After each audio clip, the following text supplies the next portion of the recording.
Bonjour, aujourd'hui nous allons étudier un exercice de brevet qui est tombé l'an dernier en Amérique du Nord. Il s'agit ici d'un exercice de géométrie assez classique. Alors commençons avec l'énoncé. On considère la figure ci-contre réalisée à main levée et qui n'est pas à l'échelle. Donc on a une figure qui est tracée. On peut déjà remarquer que la figure ressemble un peu à une configuration de Thalès, même si on ne sait pas encore si on va utiliser le théorème de Thalès ou pas, on ne sait pas si les droites sont parallèles, enfin. En tout cas, ça ressemble parce que nous avons trois points qui sont alignés, trois autres points qui sont alignés avec un point commun ici A, et on a deux droites qui pourraient être parallèles, en tout cas voilà.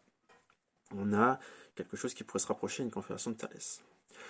Alors, qu'est-ce que nous avons ensuite? On nous donne plusieurs informations. Alors, ne pas hésiter, que ce soit au brevet ou même ici un exercice, à mettre des annotations sur la figure directement, vu qu'elle est tracée, je ne vais pas me gêner. Les droites ER et FT sont séquentes en A, donc c'est un peu ce que nous disions, c'est-à-dire que nous avons trois points qui sont alignés ici et trois autres points qui sont alignés, avec un point commun ici en A. On nous donne des informations sur des longueurs. Nous avons la longueur AE qui mesure 8 cm. Alors je ne vais pas marquer les centimètres sur la figure pour éviter de la surcharger. Nous avons le côté AF qui a pour longueur 10 cm, le côté EF lui fait 6 cm, et enfin on nous donne deux autres côtés, le côté AR qui a pour longueur ici 12 cm, et enfin le côté AT qui a lui pour longueur 14 cm. Première question, démontrer que le triangle AEF est rectangle en E. Alors, qu'avons-nous comme information sur ce triangle AEF? Nous savons que le côté AE a pour longueur 8 cm, le côté EF a pour longueur 6 cm et le côté AF a pour longueur 10 cm. Et donc, lorsque dans un triangle, on connaît les trois longueurs, on peut savoir s'il est rectangle ou non en utilisant l'égalité de Pythagore. Ce que nous allons faire, alors attention, on ne peut pas utiliser directement le théorème de Pythagore parce qu'on ne sait pas justement s'il est rectangle. Donc ce qu'on va faire, c'est qu'on va vérifier si l'égalité de Pythagore est vraie ou pas. Si on a l'égalité de Pythagore, le triangle est rectangle. Si nous n'avons pas l'égalité de Pythagore, le triangle n'est pas rectangle. Alors pour commencer, dans ce premier exercice, on va commencer par dire quel est le plus grand côté de ce triangle AEF. C'est une petite phrase d'introduction qui est toujours assez sympathique. Dans le triangle AEF, le plus long côté, ou le plus grand côté,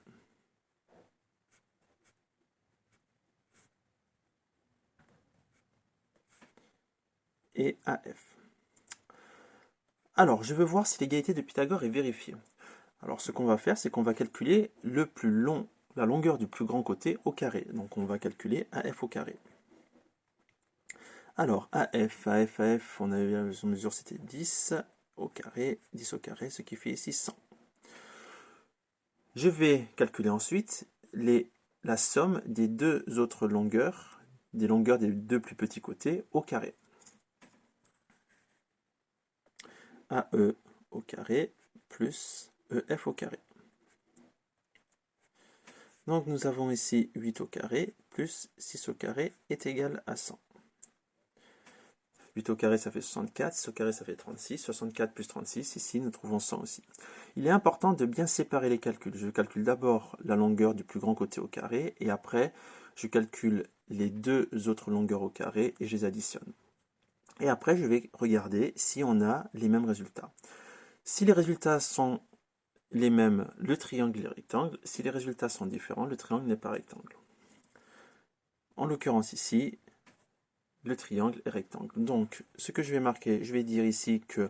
Alors, on ne va pas écrire que 100 égale à 100, on va plutôt revenir au tout début de l'égalité. Je vais dire que AF au carré, c'était mon premier calcul, est égal à AE au carré plus EF au carré.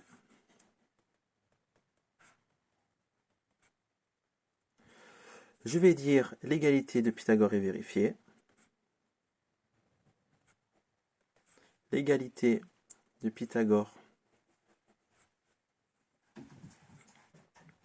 est vérifiée. Je vais le marquer en dessous. Et donc, comme conclusion, je peux en déduire que le triangle AEF est rectangle. Le triangle AEF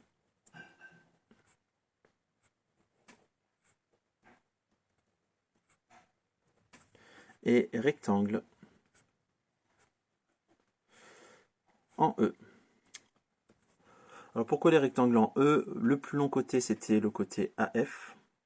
Et donc, s'il y a un angle droit, l'angle droit, il est en face de mon plus grand côté, qui est AF ici. Donc l'angle droit, il est au niveau de E.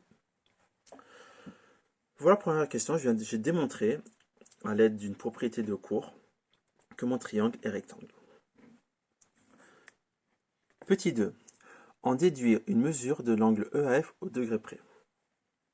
Alors, lorsque dans une question il y a marqué en déduire, en général il faut se servir de la question qui a été faite avant, du résultat plutôt de la question d'avant. Alors la question d'avant, on a prouvé que le triangle AEF est rectangle en E, donc on va utiliser le fait que maintenant mon triangle AEF est rectangle en E. Du coup, je vais pouvoir rajouter une petite annotation ici, on a ici un angle droit.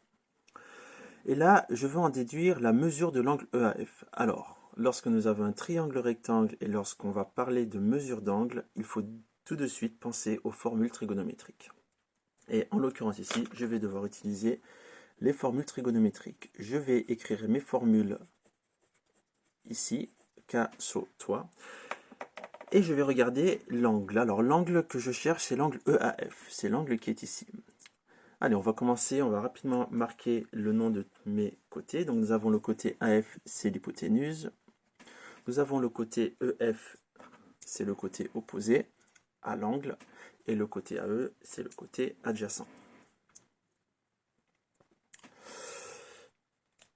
Ah oui, mais là, maintenant, je connais mes trois longueurs. Je connais l'hypoténuse, l'opposé et le côté adjacent. Ah ben, alors, j'ai le choix. Je peux choisir n'importe laquelle des trois formules. Les trois vont marcher ici. Alors moi, je ne vais pas m'embêter. Je vais prendre la première. Je vais choisir la formule du cosinus. Sachant que si vous avez choisi la formule du sinus ou de la tangente, ça revient au même. On trouvera le même résultat. Je précise que mon triangle est rectangle dans le triangle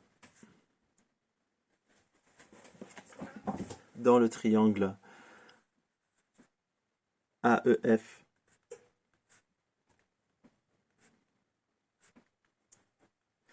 rectangle en E, et je vais écrire la formule du cosinus.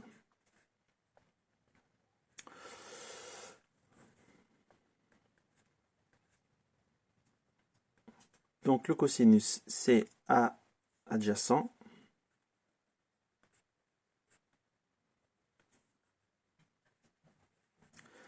H hypoténuse.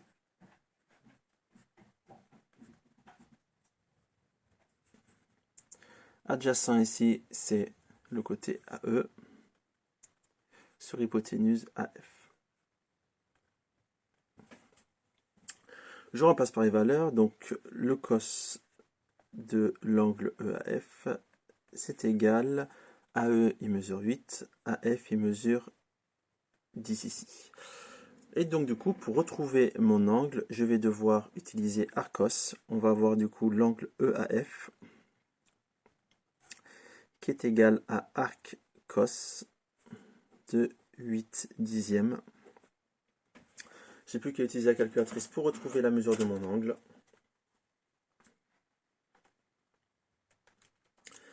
Et je trouve ici 36,8. Alors on demande une mesure au degré près, donc il faut que j'arrondisse au degré près. 36,8, on arrondit à 37 degrés qui est le plus proche. Dernière question, 3. Les droites EF et RT sont-elles parallèles? Et c'est là du coup qu'on va utiliser la configuration de Thalès et on va regarder si les rapports sont égaux. Donc c'est parti. On va utiliser du coup le théorème de Thalès ou sa réciproque et on va voir si les droites EF et RT sont parallèles. Alors comme d'habitude, il faut toujours commencer par une phrase d'introduction pour le théorème de Thalès. Il faut préciser que les points AER et AFT sont bien alignés dans cet ordre pour qu'on puisse ensuite voir si les rapports sont égaux.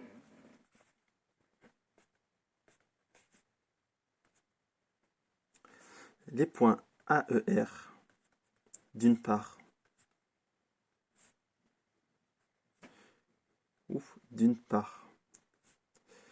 et AFT, d'autre part, sont alignés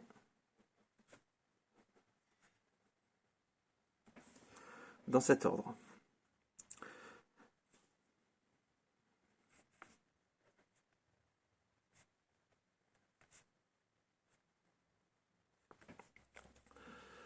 Maintenant, il faut que je calcule mes deux rapports. Donc, on va se placer sur ma première droite qui est ici, et je vais calculer le plus petit côté ici AF divisé par le plus grand côté AT. On aurait très bien pu faire le plus grand divisé par le plus petit.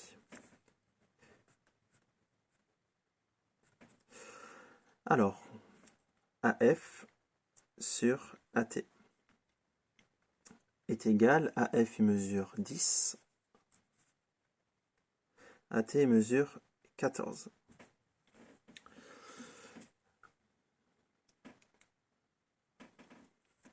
On peut simplifier rapidement cette fraction, 10 sur 14, si je le simplifie par 2, ça me revient à 5 sur 7. Je vais calculer ensuite le deuxième rapport. Alors attention, si j'ai commencé avec AF qui était le plus petit côté, le côté du plus petit triangle, je dois commencer du coup avec AE pour mon deuxième rapport.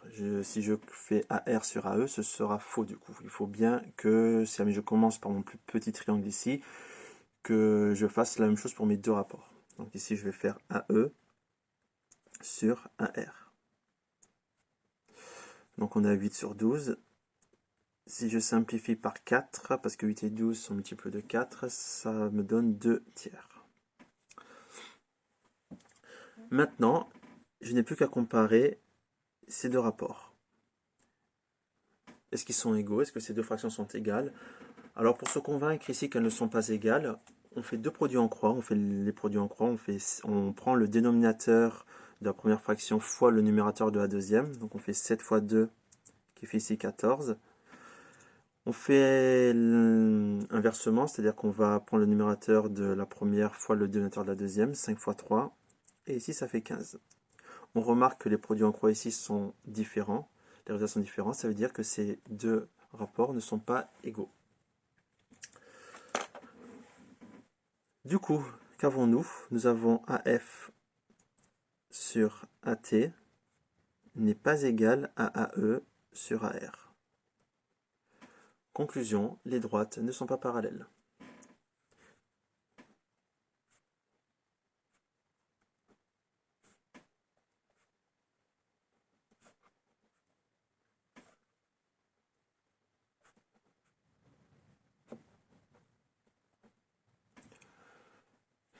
D'après le théorème de Thalès. Je marque entre parenthèses, c'est ici le théorème de Thalès. Je n'aurai pas la place pour tout marquer. Voilà, donc je récapitule. Je veux montrer que mes droites sont parallèles. Je vois que j'ai une configuration de Thalès et en plus j'ai des longueurs. J'ai pas mal de longueurs que je connais. Donc je vais appliquer, je vais plutôt calculer les rapports de les deux longueurs de deux côtés de mes triangles. Je commence par ma première droite qui est ici, donc je fais AF sur AT, je calcule ce rapport-là, je trouve 5 septièmes. Je fais la même chose sur l'autre côté, AE sur AR, je trouve 2 tiers, en prenant toujours, si je prends mon plus petit triangle en premier sur mes rapports, je reste sur mon plus petit triangle sur mon deuxième rapport, AE sur AR. Je trouve deux résultats, 5 septièmes et 2 tiers. J'ai plus qu'à comparer ces deux résultats, est-ce qu'ils sont égaux ou est-ce qu'ils ne sont pas égaux. Pour ce faire, on peut faire un petit produit en croix. 5 fois 3, ça fait 15. 7 fois 2, ça fait 14. Mes rapports sont différents. Mes droites ne sont donc pas parallèles. Voilà pour cet exercice qui mélange beaucoup de notions en géométrie. On a du théorème de Pythagore, on a du théorème de Thalès et nous avons aussi de la trigonométrie. Le théorème de Pythagore, nous avons la réciproque du théorème de Pythagore.